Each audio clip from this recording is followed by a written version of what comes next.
Genevieve Teresi Stornie.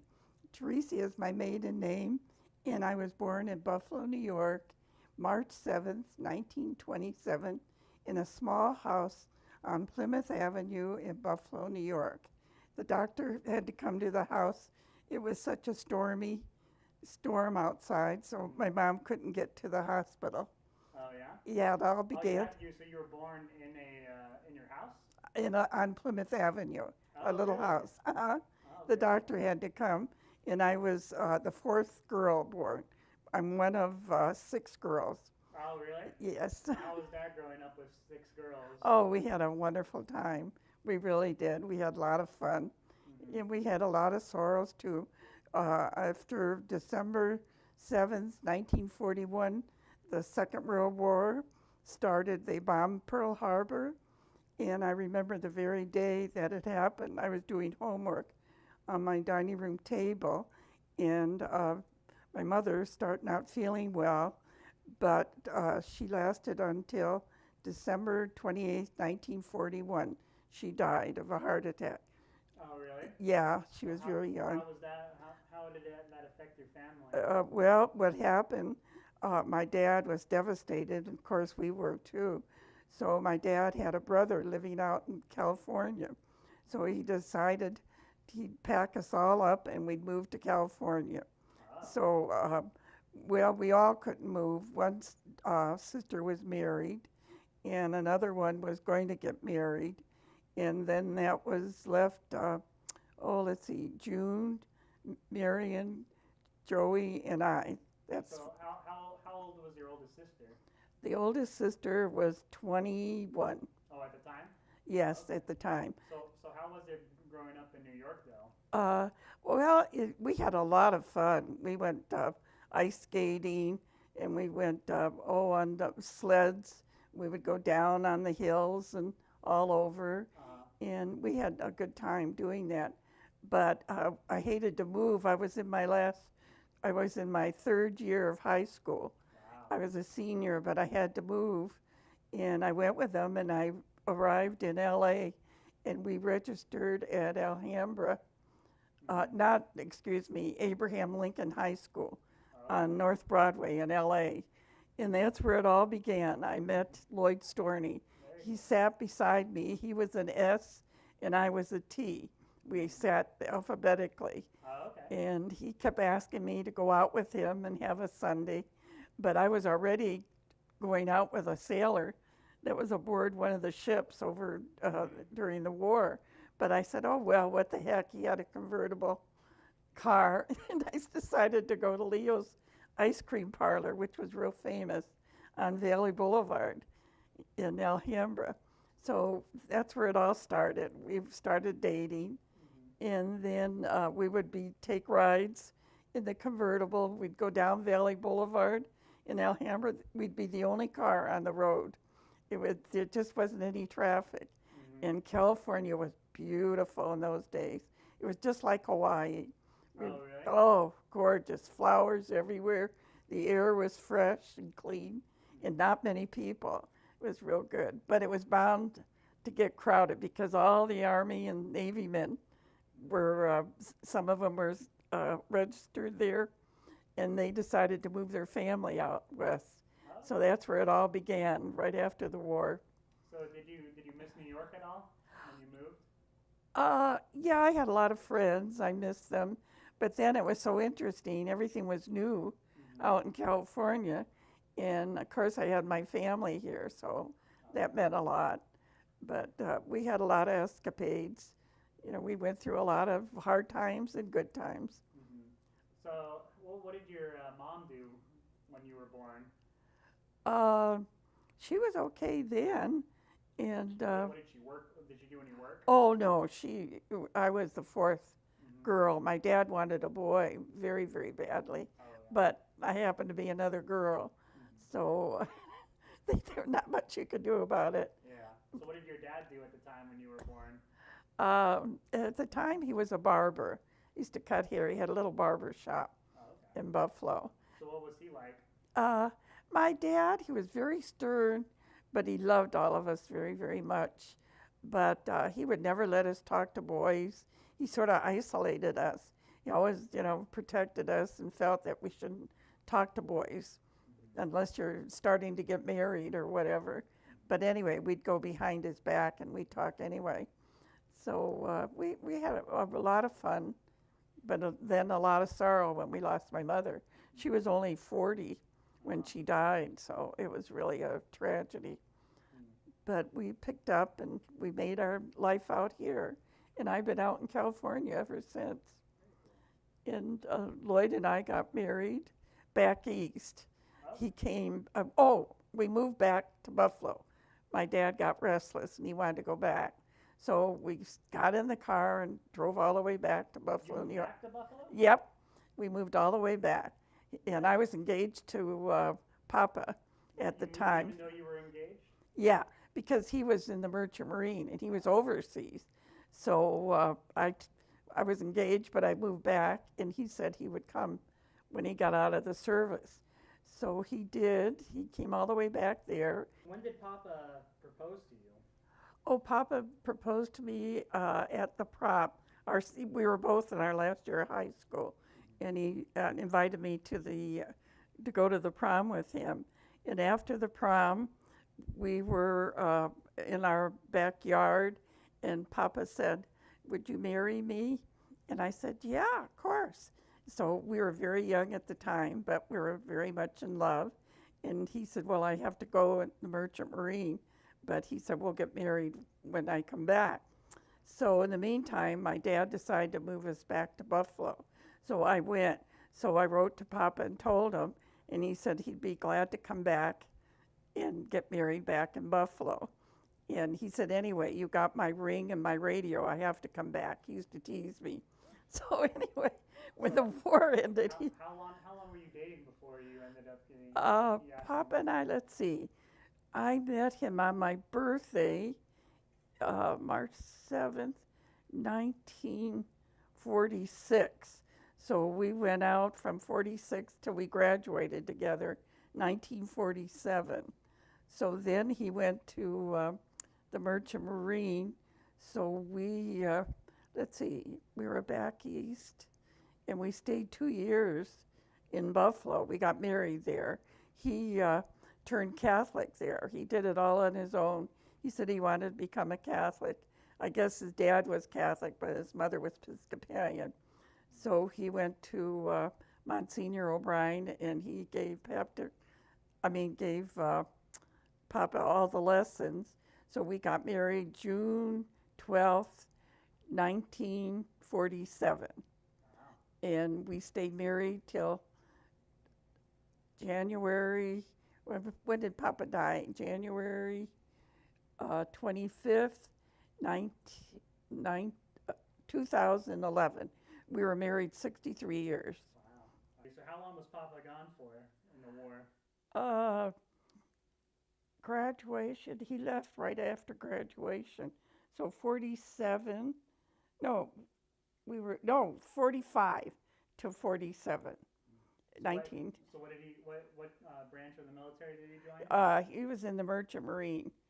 So he saw many places. He went to Tokyo, and he would go over to India. He went, for his age, Papa was only 18 then, and then he turned 19. That's when we got married. So we were both very, very young. But anyway, in those days, everybody did marry young. But anyway, we were married for many years, and we had a long and happy marriage. Papa ended up being a police captain. He was on the Alhambra Police Department 33 years. So what did he do as a Merchant Marine though? He was a wiper. He called it a wiper, and he loved it. He said he always loved the ocean, and he said it was great. He said they were all a lot older guys than him, but they showed him the way, and he said they took him under his wing, and he said he really enjoyed the ocean. He had a good time. Did your dad do anything in the military? My father, yes. He was in the First World War. He was a medic, and he earned the Purple Heart. He got shrapnel in his chest, and he was over in France. But then at the end of the war, he came back home, and he married my mom. She was a neighbor across the street, and she was 5 years younger than him. So But what did he do? What did he do in the military? no, he was a medic. He would go out with the ambulance, and he'd go out and pick up the dead bodies and the bodies that were hurt, and then he'd come back. But he was quite young. I think he was only in his early 20s, I think 22 or 23 when he got married. My mom was only 18, but they were neighbors across the street in North Collins, New York. Their mothers were both, and fathers were both farmers. They used to grow grapes. The Welch's grape juice used to buy their grapes. That was many years ago. And my dad didn't go living in the small village, so that's where he moved to Buffalo, New York. And he went to work for a Bethlehem Steel Company, and he got a piece of steel in his eye. So that did it. He quit. So that's when he became a barber and had a little barber shop. And then, I guess he sort of retired doing that back east. But anyway, your grandfather and I both moved back to California in 1949. And we lived back here in L.A., and that's where Papa used to work at a factory. That's until he became a policeman. But anyway, that's where we had Aunt Linda in 1950 in L.A. on Huntington Drive. So back in New York though, is that when did your sisters have to start taking care of you? When did they take care of me? Yeah, when did they have to adopt you guys basically? Oh, before that. Oh, what happened? My dad left, I think, for a couple of years. So all six of us were alone, and my grandmother came to stay with us. But I guess the orphanage people came one day, and they wanted to take us away. But luckily, my one sister, the oldest sister, was 21. So she said, no way, you're going to break up our family. So she had a good job with the government. And so they said, all right, well, you have to take care of them. So anyway, she ended up taking care of us until my dad came back. What year was that? How old were you then? I was 15. How old was the youngest sister? The youngest sister, 7 from 8. She was 8. And we were all left alone. Well, the other, we had like 3 older and 3 younger. But we all helped taking care of each other, and we were fine. Did you all work during that time? Well, the 2 were too young, but I did. I had an interesting life. I pretended I was 18, and I went to work for a handy pie shop where you would make pies and cakes. And they used to have a little bench that I stood on, because I was only 15 at the time, and I couldn't reach the machine that you would put the dough in, and then you'd do like a machine, a dryer, and put the dough out, and then I would put it over the tins. But anyway, I did pretty good. I earned money. But anyway. So all your sisters were working at that time? The oldest, one sister was the housekeeper. Okay, cool. What other jobs did you have besides working at the pie place? Let's see, after I got married with Papa, I worked at a Remington typewriter company, and I would answer the switchboard there. So this is after you got married to Papa? Yeah. So when Papa came back, how soon did you get married once he came back? Oh, we were married 1947, and we stayed in Buffalo, New York, and it was freezing cold. Papa had never been in the cold. Of course, I had. But anyway, we decided he couldn't find a good job back there. He was working in an automobile plant. So we decided his mom was out here in California. So we decided to move out here. So we came back in 1949. So how was your marriage though? How did when you actually got married, the day you got married? Oh, we had the day we got married. Should I tell you? It was a very nice wedding, but very informal. Papa had breakfast for us, and he had donuts and coffee after the church. We had a high mass. Monsignor O'Brien wanted to marry us because he gave Papa all the Catholic lessons. And so we came home, had breakfast, and then my father knew a man that had a restaurant bar, so we had lunch and just the immediate family there. So then after we came back and we got dressed, and Papa and I went on a honeymoon to Niagara Falls, New York, and we only had 2 days off because his work and my work. So we had to report back Monday. So anyway, we had a little apartment by ourselves. So we stayed 2 days Niagara Falls and came back to our house. We lived on Virginia Street in Buffalo. So Papa went back to working in the factory, in the automobile plant, and I went back to the stationery, Remington, the switchboard operator. So anyway, we stayed there two years because Aunt Linda, we had our first child 1950. Aunt Linda was born. She was born in New York? No, in California on Huntington Drive. And that was after you moved here? Yeah, we started our family. Did you move into your house right away, or were you? Oh no, we were married 10 years before we could save enough money to buy our home. And in the meantime, Papa was a milkman, and he was a gasoline attendant. He did all kinds of odd jobs. And then one day, my cousin came to him and said, gee, Alhambra is having an open exam for anyone that wants to become a policeman. So he said, why don't you go try? So Papa said, oh yeah, I'll go down and try. Anyway, Papa passed with flying colors. He was the second highest on the list, so he got hired right away. So he went up the ladder. Papa went all the way from patrolman to sergeant, lieutenant, and he made captain, and he was also acting chief in Alhambra. He lasted there 33 years. So what were you doing during that whole time? Oh, I was having kids. I had Aunt Linda, then I had Aunt Barbara, and then your mother was the caboose. I had her, she was, let's see, she was 6 years younger than Aunt Barbara. She was the tail end.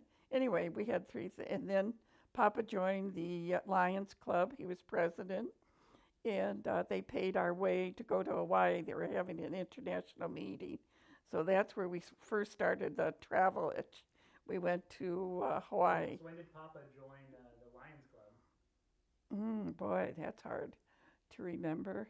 He was captain then, so it was before he was, he stayed, I think, 2 or 3 years, and then he retired. And that was it. We started traveling then.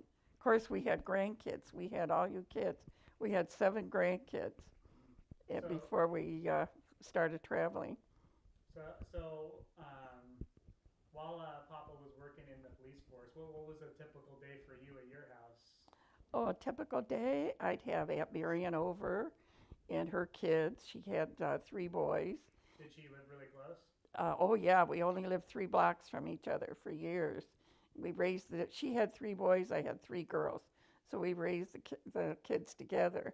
And we would go to the park and put them on the swings.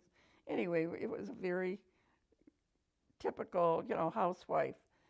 And then Papa got real active with the politics, with the police department, with the Lions and all that. So we got really busy.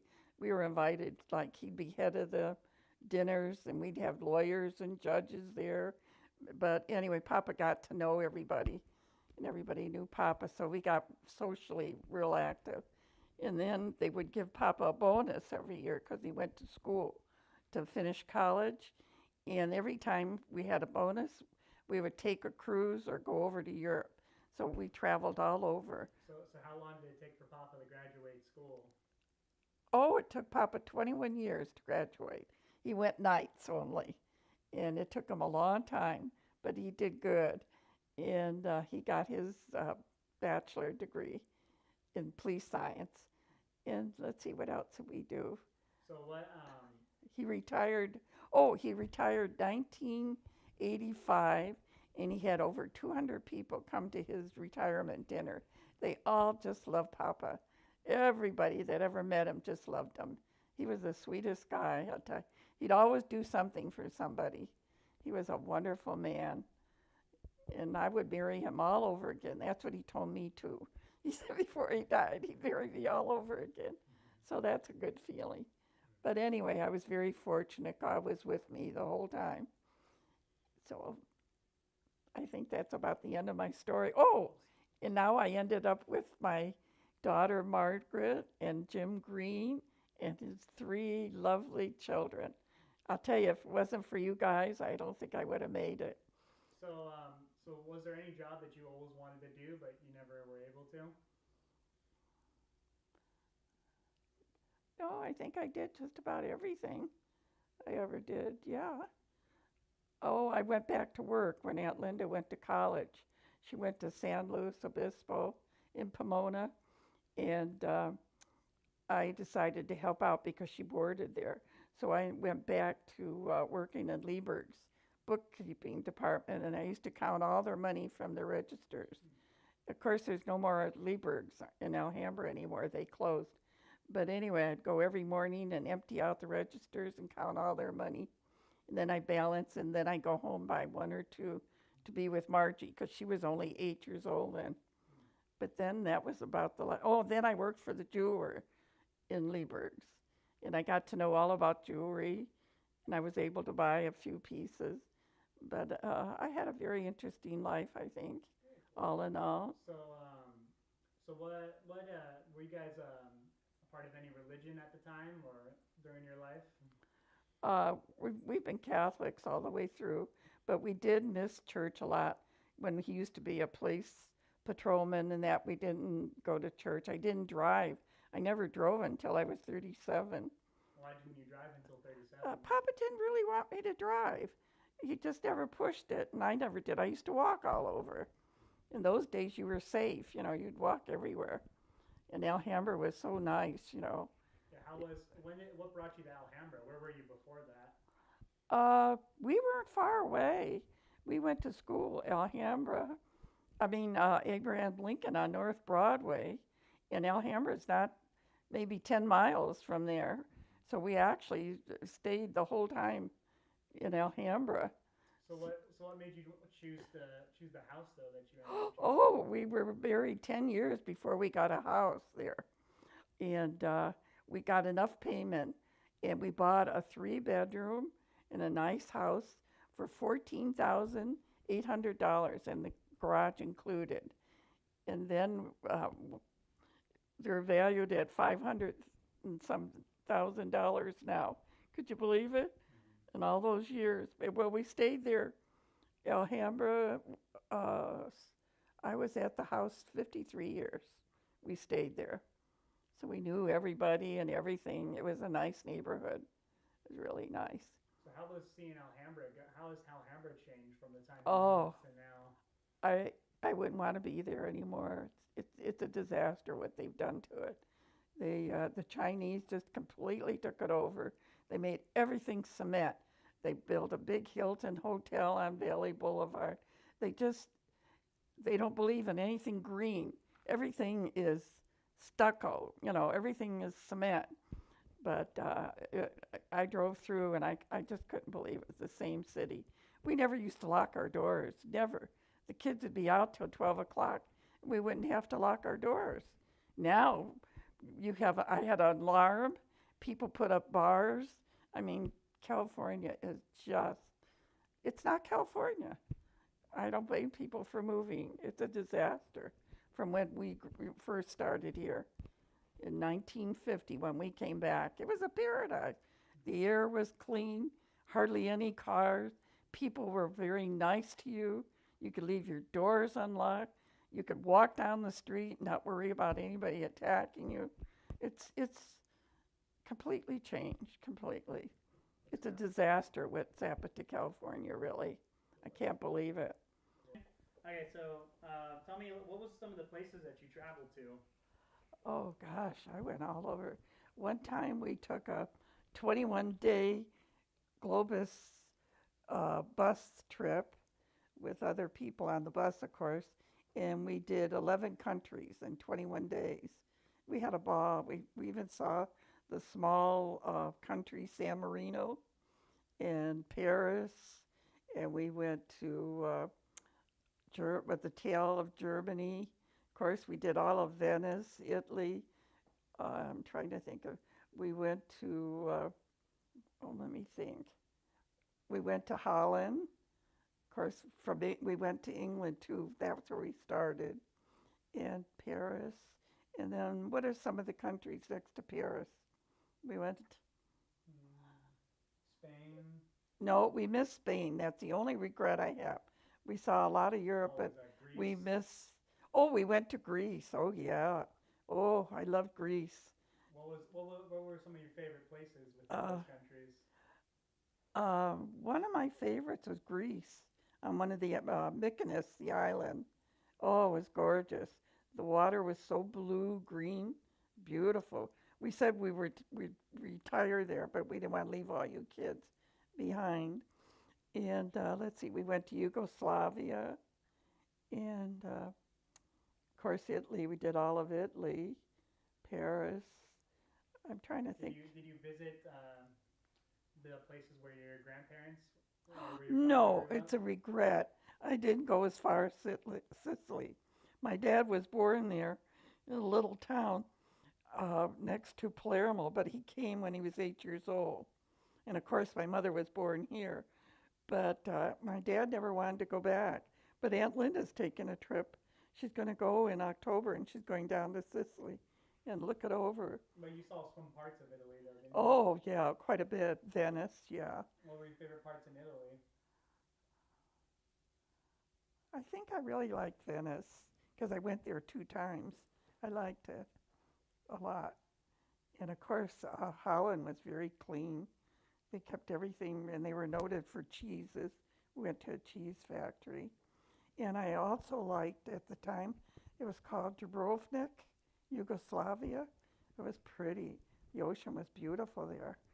But now that I'm older, some of the things have faded, that I can't remember too well. But I know I saw a lot of Europe. I was very fortunate. What were some of the parts of Oh, California that you liked? uh, we used to go a lot to Northern California, San Francisco, and I'm trying to think of the name of the town. Mount Carmel. Oh, Carmel. Yeah, we used to stay there a lot. We liked that. What'd you do in Carmel? We would walk along the beach, and then we'd go out and have a nice dinner. We'd stay they used to have like little cabins, little houses, and you'd each have your own little house, and they had a fireplace, and we'd be there. We did a lot of traveling. We went to what is it, Glacier National Park, Yellowstone National Park, and where else in California?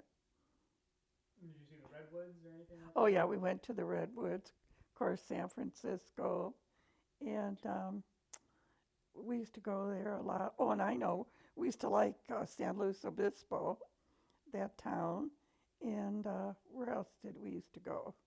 That was cool. We always Morro Bay. That was our first vacation here, Morro Bay.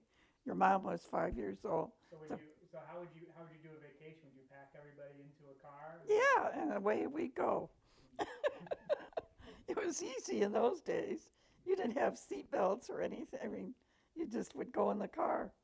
Excuse me. What was your favorite family vacation that you did?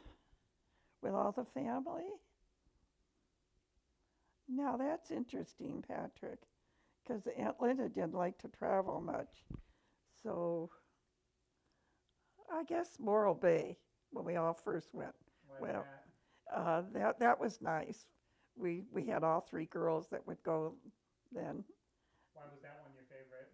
Yeah, I like that. No, why was that one your favorite? Oh, because we were all together. Because usually, when we went up to San Luis Obispo, Barbara didn't come, but Linda was there. It was hard to get them all together. But we mainly traveled alone a lot when we were older. We were grandpa and grandma by then. We had 7 grandkids by then when we really got into traveling. So how many children did you have? I had 3 girls, and I had 7 grandchildren and 5 great-grandchildren. What was it like after growing up with 6 girls and now raising 3 girls? How was that? I was so used to girls, you know. It was surprising when the first boy came along. I think the first one was Adam. He was the first boy, the first grandson. Yeah, I was always with female. Didn't bother me. I was used to it. You'd have fights, but you'd get over it. You know how girls are. Yeah. But Yeah. Did you ever have any experiences with any of your daughters growing up that you wanted to share? uh, with I had we went quite a bit with Margie, our youngest, of course, because she was with us the longest. So we did a lot of things with her. We took a cruise in 2003 with her family and Dad and I, and we had a wonderful time with them. Do you remember that, Patrick? Mm-hmm. Yeah, so we had a good time with them. So I think all in all, I've led a very, very good life. God's been good, and I appreciate where I am now. Everybody's good. So Nana, what's some of the how old are you now, Nana? I'm 89, going to be 90 in March 7th. 19, I was born in 1927, so that's a long time. But one thing I did learn, family counts. Families stick together. Always be for one another, no matter what. And I believe in God, and I think you always believe God will be there for you. I trust in God. That's what I did mainly, and I think it counts. I think religion has a lot to do with it. If you both love each other and you go to church together and your family stays together, that's what counts. Family counts. My dad always said it, and boy, it was true.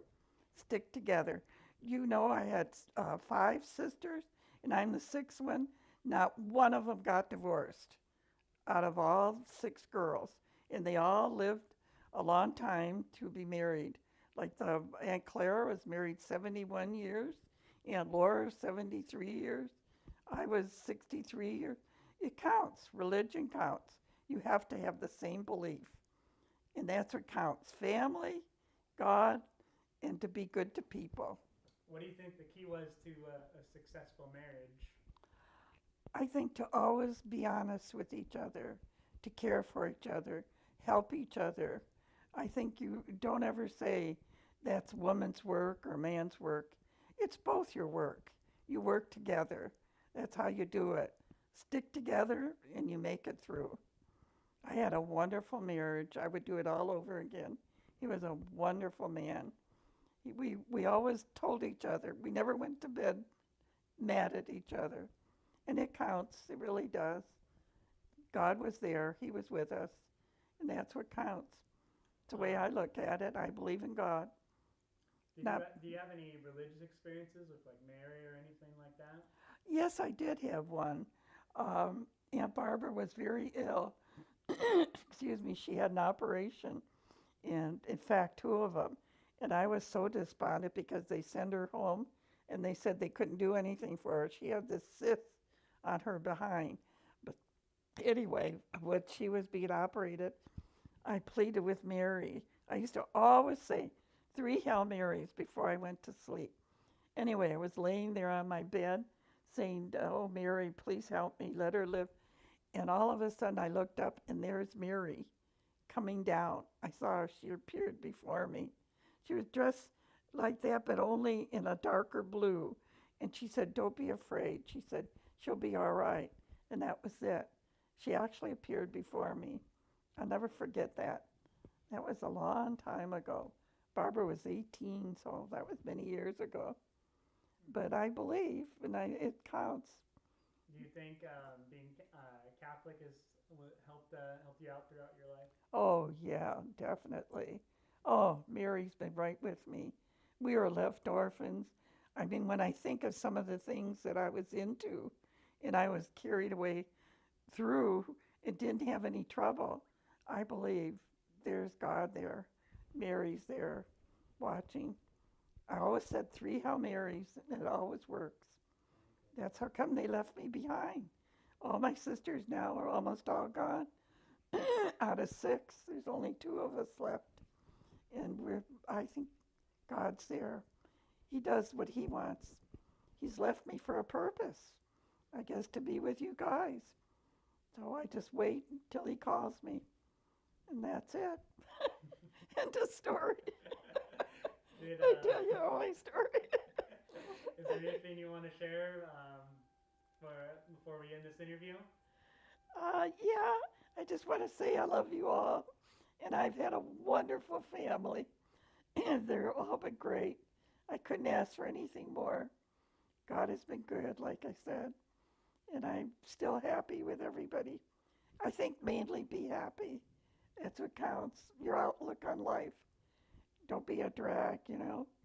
Just have a good outlook. That's what counts. Otherwise, you're going to have a terrible time.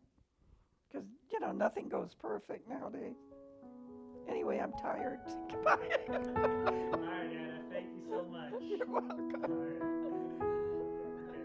Okay, Okay. now. How'd you like that, Nana? Oh, talk my ears off here.